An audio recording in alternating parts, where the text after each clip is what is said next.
वंदे। उत्तर प्रदेश सरकार में मेरे वरिष्ठ सहयोगी, प्रदेश सरकार के वन, पर्यावरण एवं जंतु उद्यान विभाग के मंत्री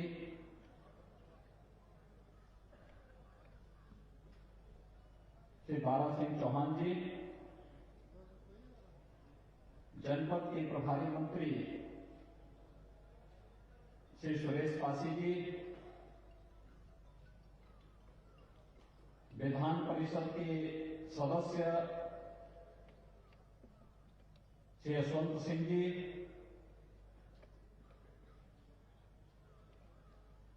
विधानसभा मोहम्मदाबाद गोहना से मान्य सदस्य श्री श्रीराम सोनकर जी,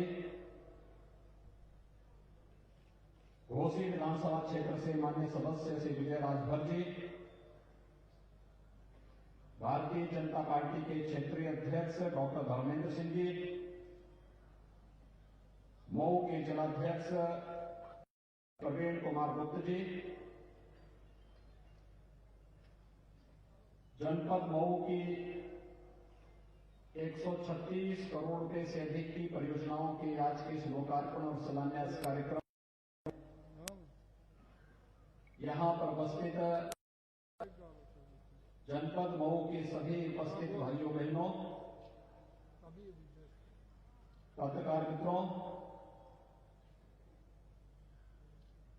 भारत के अंदर राष्ट्रवाद की अलग जगाने वाली इस धरती को कोटि कोटि नमन करते हुए जिस धरती में पंडित श्याम नारायण पांडे ने अपनी अमिट कृति हल्दी घाटी के माध्यम से देश के युवाओं को मातृभूमि के प्रति समर्पित होने की प्रेरणा दी, अनेक स्वतंत्रता संग्राम सेनानियों और स्वतंत्र भारत में भी अनेक लोकप्रिय राजनेताओं को देने वाली इस धरती को आज विकास की ये योजनाएं समर्पित करते हुए मैं अपने जनप्रतिनिधियों को हृदय से बधाई देते हुए आप सबको इस अवसर पर अपनी बधाई देता हूं, अपनी शुभकामनाएं देता हूं। भाइयों बहनों, आप बहुत देर से यहां पर इंतजार कर रहे हैं और मुझे लगता है कि लगभग 3 घंटे से ज्यादा समय से आप सबकी यहां पर उपस्थिति, जिस धैर्य के साथ आप सबने यहां पर इंतजार किया है, मैं इसके लिए आप सबका हृदय से अभिनंदन करता हूं। मैंने प्रयास किया था कि मैं समय पर यहां आऊं, लेकिन संजोग ऐसा रहा कि चाहते हुए भी मौसम की विपरीत स्थितियों में, यहां पे बहुत शानदार धूप है और मैं कल लखनऊ से अयोध्या से रात्रि में ही गोरखपुर आ गया था। गोरखपुर इसलिए आया था कि मऊ के नजदीक है, मैं तत्काल सुबह समय पर यहां पहुंच जाऊंगा और भरपूर समय आपको यहां पर दूंगा। लेकिन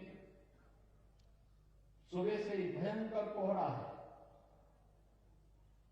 और उसके कारण मैं आपके बीच समय पर नहीं आ पाया। इससे पहले भी जब मैं घोसी विधानसभा क्षेत्र के चुनाव के लिए श्री विजय राजभर के प्रचार में यहां आया था, तब भी मुझे लेट हो गया था, लेकिन उस समय भी आप लोगों ने, घोसी के मतदाताओं ने वहां पर देर तक इंतजार किया और श्री विजय राजभर को भारी मतों से विजयी बना करके यहां से भेजा। मैं उन सबका हृदय से धन्यवाद करता हूं, अभिनंदन करता हूं। भाइयों बहनों,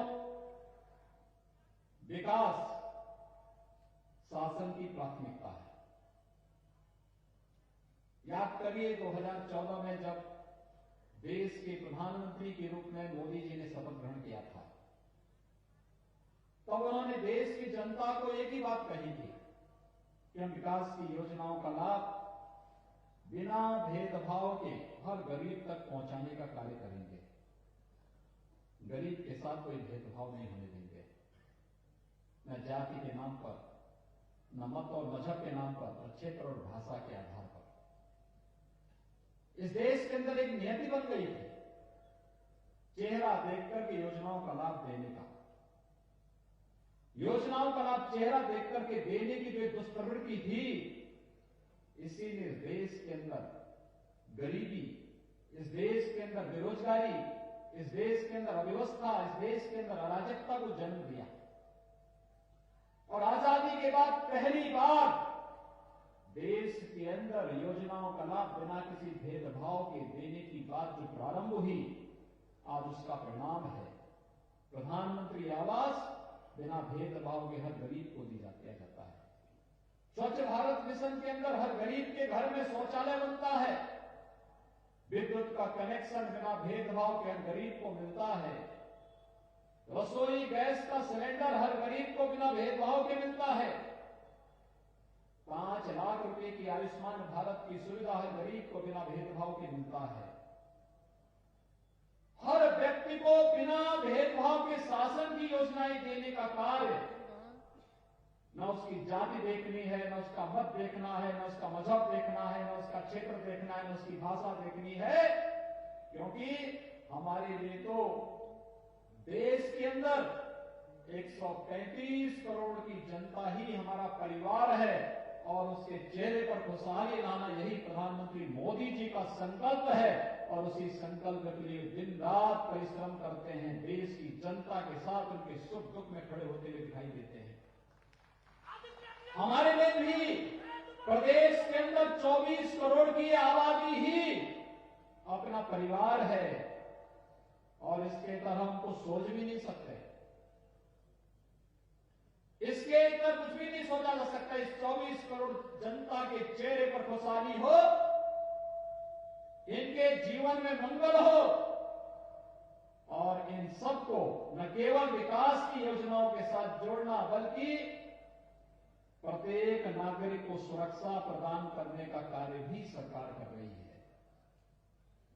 विकास की योजनाओं को पहुंचाने के साथ साथ, लोक कल्याणकारी योजनाओं को पहुंचाने के साथ साथ विकास की योजनाओं पर भी उनका अधिकार होना चाहिए। सड़क बननी चाहिए, बिजली आनी चाहिए,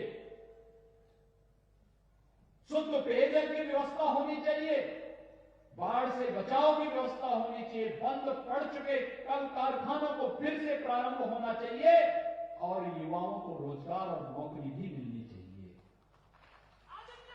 आप याद करिए, 2017 के पहले प्रदेश के अंदर नौकरी भी चेहरा देखकर के दी जाती थी। नौकरी निकलती थी, एक परिवार के लोग झोला लेकर के वसूली के लिए निकल पड़ते थे। लेकिन हम लोगों ने पिछले 4.25 वर्ष के दौरान 4.25 लाख नौकरियां प्रदेश के युवाओं को दी, सरकारी नौकरियां युवाओं को दी, चाहे वो पुलिस की भर्ती हो, अध्यापक की भर्ती हो,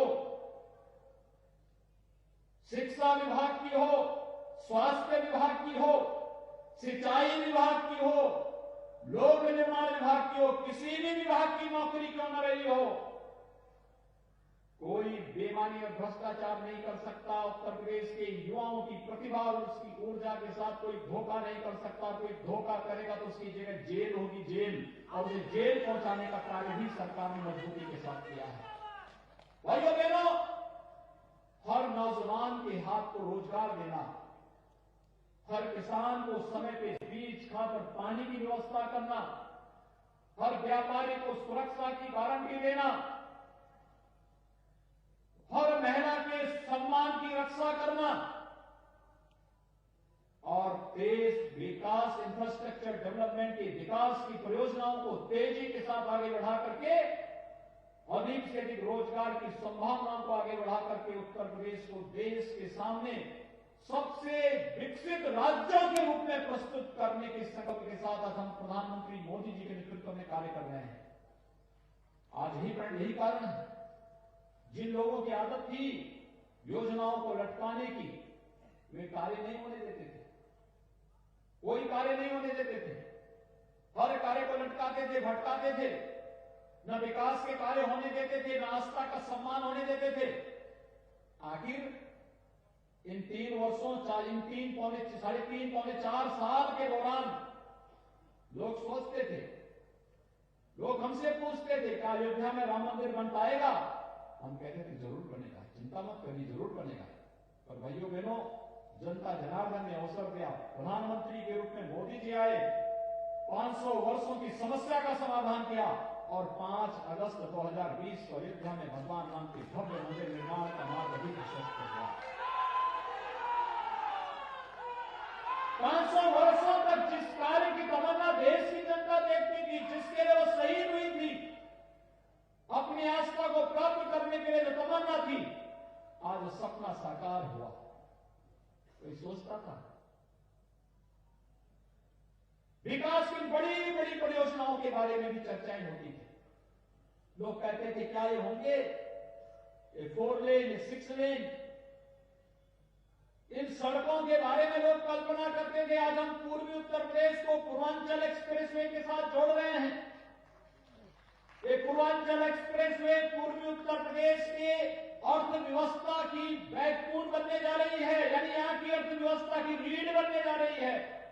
जो पूर्वी उत्तर प्रदेश आजादी के बाद से अपनी विपन्नता के लिए रो रहा था, आज पूर्वी उत्तर प्रदेश में व्यापक पैमाने पर नए उद्योग लाने और नए सिरे से यहां पर रोजगार की संभावना को आगे बढ़ाने और अपने युवाओं को इस बात की गारंटी देने के लिए हम लोग आए हैं कि यहां का युवा पलायन नहीं करेगा, बल्कि उसके घर और उसके गांव में ही हम लोग उसको रोजगार और नौकरी देने का कार्य करेंगे। ये पूर्वांचल एक्सप्रेसवे इसी उद्देश्य के साथ हम लोग बना रहे हैं। आजमगढ़ में एक नया राज्य विश्वविद्यालय बनाया जा रहा है। ये विश्वविद्यालय आधुनिक शिक्षा का एक नया केंद्र बिंदु बनकर के उभरेगा।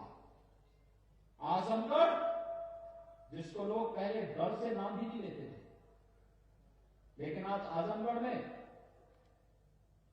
विश्वविद्यालय बन रहा है, एयरपोर्ट बन रहा है। एयरपोर्ट की सुविधा देश और दुनिया के लिए मऊ के लोगों को गोरखपुर और लखनऊ और वाराणसी नहीं जाना पड़ेगा।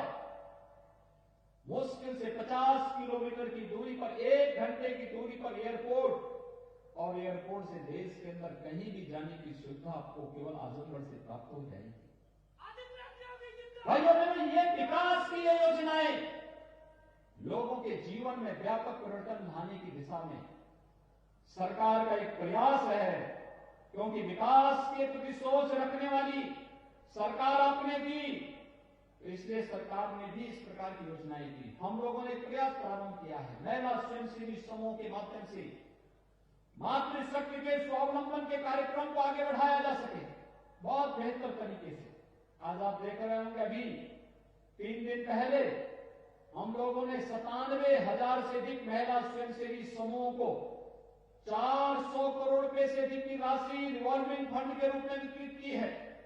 वे उनका समूह कुछ न कुछ कार्य अपने अपने गांव में कर सके, कोई सिलाई का, कोई कढ़ाई का, कोई मास्क बनाने का, कोई अपने गांव की 1 डिस्ट्रिक्ट 1 प्रोडक्ट की योजना के साथ जुड़ने का, कोई मुर्गी पालन का, कोई बतख पालन का, कोई बकरी पालन का, कोई गाय पालन का, कोई किसी अन्य कार्य, कोई सौर चाक के साथ जुड़ेगा, कोई किसी अन्य योजना के साथ जुड़ेगा।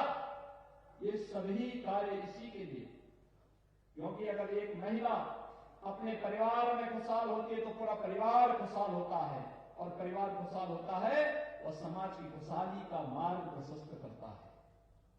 और यही कार्यक्रम आगे बढ़ रहे हैं, और इसीलिए आज हम सब आपके बीच आए हैं आपसे कहने के लिए। सितारा सिंह भी बड़े चिंतित थे पिछले दिनों, बरसात में बाढ़ आई थी, वे परेशान थे, बाढ़ से मऊ के अंदर नुकसान न हो जाए। हमने कहा चिंता न करें, हमने बाढ़ की समस्या का समाधान किया है, न्यूनतम स्तर पर लाए हैं, और देखना 1-2 वर्षों के अंदर में ऐसी स्थिति पैदा कर देंगे, बाढ़ की स्थायी समस्या का समाधान, बाढ़ की समस्या का स्थायी समाधान हम लोग निकाल देंगे। नदियों को ड्रेजिंग करके चैनलाइज करना, व्यवस्थित तरीके से कहीं भी नदियां इधर उधर नहीं जाएंगी, बल्कि एक चैनल उसको देंगे, उस चैनल के माध्यम से नदियां अपना राह बनाएंगी, जनता बाढ़ से बचेंगी, किसी भी प्रकार की कोई अव्यवस्था अराजकता कहीं भी देखने को नहीं मिलेगी और एक व्यवस्थित रूप से हम आगे बढ़ाने का कार्य करेंगे। काफी हद तक सफलता मिली है, बहुत सारी जगह पर इस प्रकार के कार्यक्रमों को सफलतापूर्वक हमने आगे चलाया है और आगे भी ये कार्य प्रारंभ हो गए। हम लोगों ने कह दिया है जल शक्ति विभाग से हर हाल में 15 जनवरी से बाढ़ से संवेदनशील स्थलों पर कार्य प्रारंभ करें और 15 मई के अंदर अंदर ये सारे कार्य संपन्न हो जाएं, जिससे जनता को परेशानी न हो। आजमगढ़ हो, मऊ हो, बलिया हो, गोरखपुर हो, देवरिया, अंबेडकर नगर या कोई भी जनपद हो, कहीं भी बाढ़ से कोई समस्या किसी के सामने नहीं आनी चाहिए। इसके स्थायी समाधान का मार्ग निकलना चाहिए। लेकिन साथ साथ आर्सेनिक और फ्लोराइड से जुड़े हुए क्षेत्रों में शुद्ध पेयजल की आपूर्ति करने के लिए सरकार ने व्यापक कार्य योजना बनाई है। याद करिए, हम लोगों ने बुंदेलखंड और बिंद क्षेत्र में प्रधानमंत्री जी से शिलान्यास करके पेयजल की योजना को आगे बढ़ा दिया है। अब आर्सेनिक और फ्लोराइड से प्रभावित क्षेत्रों में हम शुद्ध पेयजल की आपूर्ति करने जा रहे हैं। इसके लिए व्यापक कार्य योजना बन चुकी है। आने वाले समय में बंद उद्योगों को, जो कपड़ा उद्योग बहुत सारी जगह कताई मिलें बंद हो रखी हैं, हम लोगों ने व्यापक कार्य योजना बनाने के लिए कहा कि बंद कताई मिलों को चलाने के लिए व्यापक कार्य योजना बनाई जानी चाहिए। इस बार मैं देख रहा था जब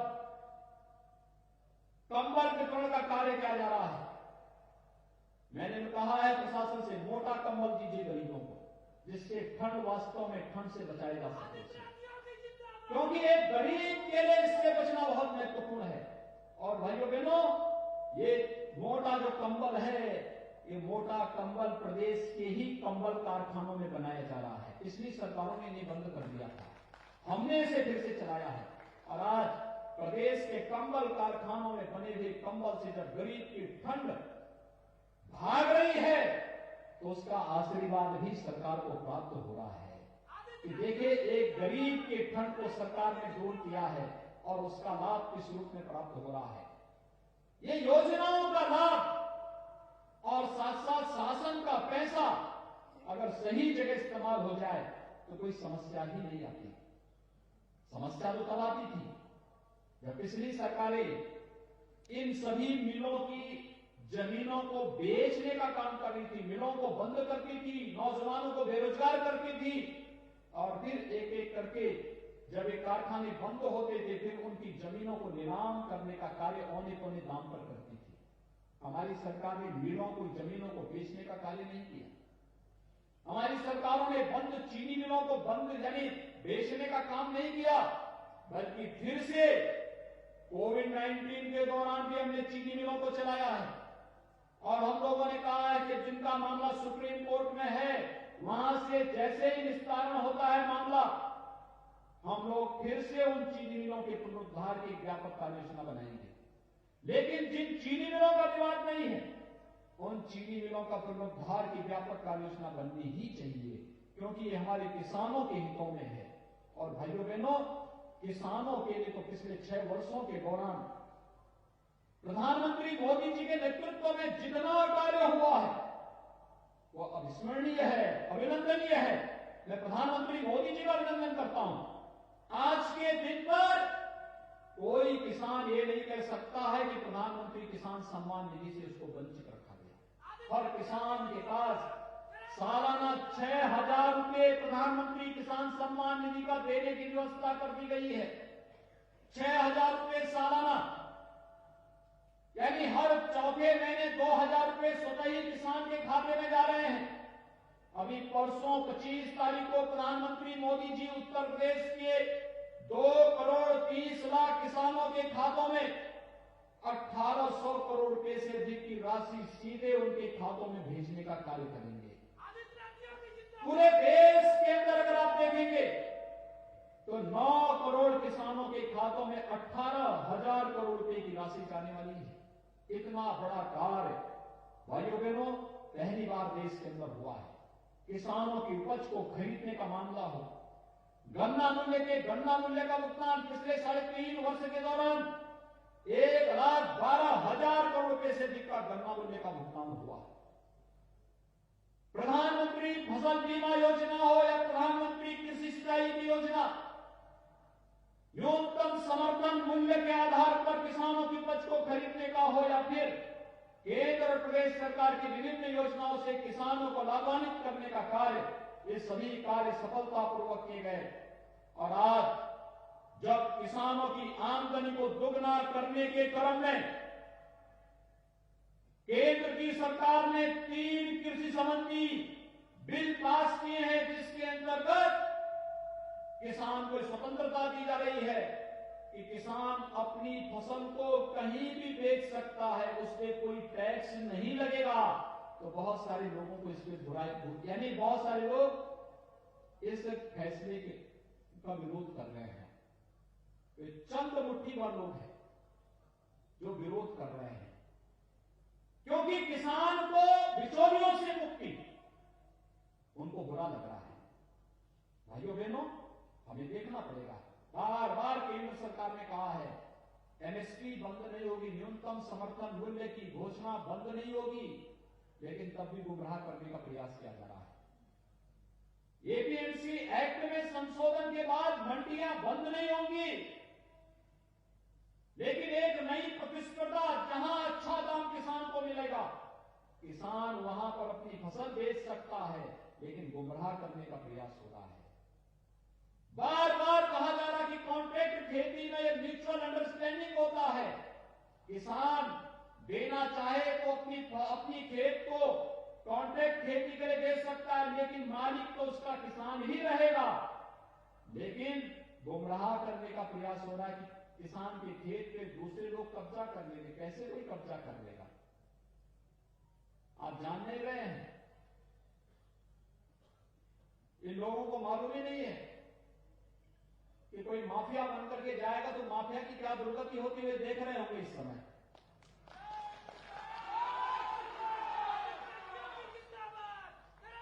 किसान के हितों के साथ और मजदूरों के हितों के साथ और युवाओं के जीवन के साथ किसी को खिलवाड़ करने की छूट नहीं दी जाएगी, और अगर कोई करेगा तो फिर परिणाम भी भुगतेगा।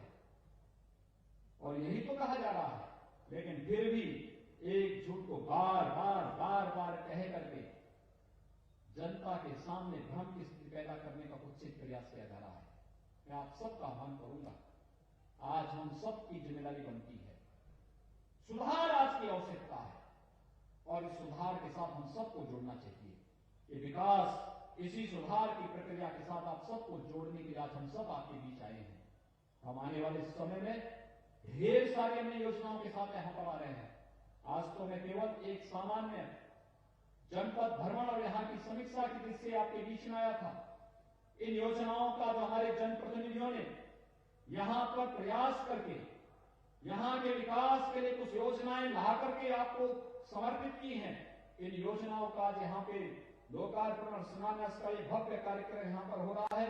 मैं इसके लिए अपने इन सभी तीनों अपने विधायकों का, एमएलसी का, जो हमारे मंत्री हैं श्री दारा सिंह जी, श्री राम सोनकर जी, श्री विजय राजभर जी, श्री यशवंत सिंह जी, इन सबको हृदय से मैं बधाई देता हूं विकास की योजनाओं में रुचि देखने के लिए, विकास की योजनाओं को यहां लाने के लिए, और यहां की जनता को इन सारी योजनाओं को समर्पित करने के लिए मुझे बहुत प्रसन्नता की अनुभूति हो रही है।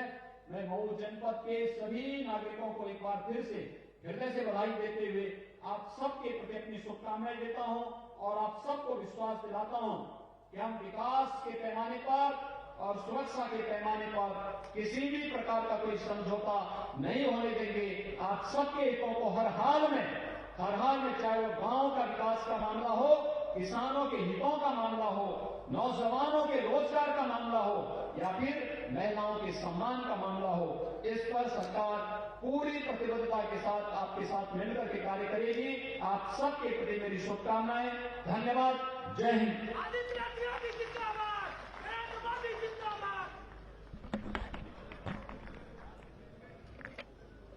मीटिंग है कि नहीं है?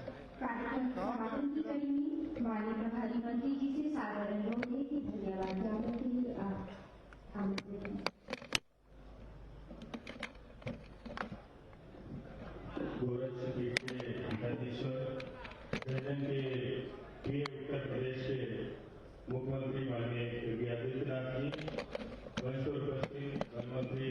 भरत सिंह जी, माननीय जोशी जी, माननीय विधायकगण और उपस्थित यहाँ पर विजय मानस का बहुत बहुत धन्यवाद ज्ञापित करता हूँ कि आप लोग उपस्थित होकर कार्यक्रम को बहुत ही अच्छे से सफल बनाया। बहुत बहुत धन्यवाद।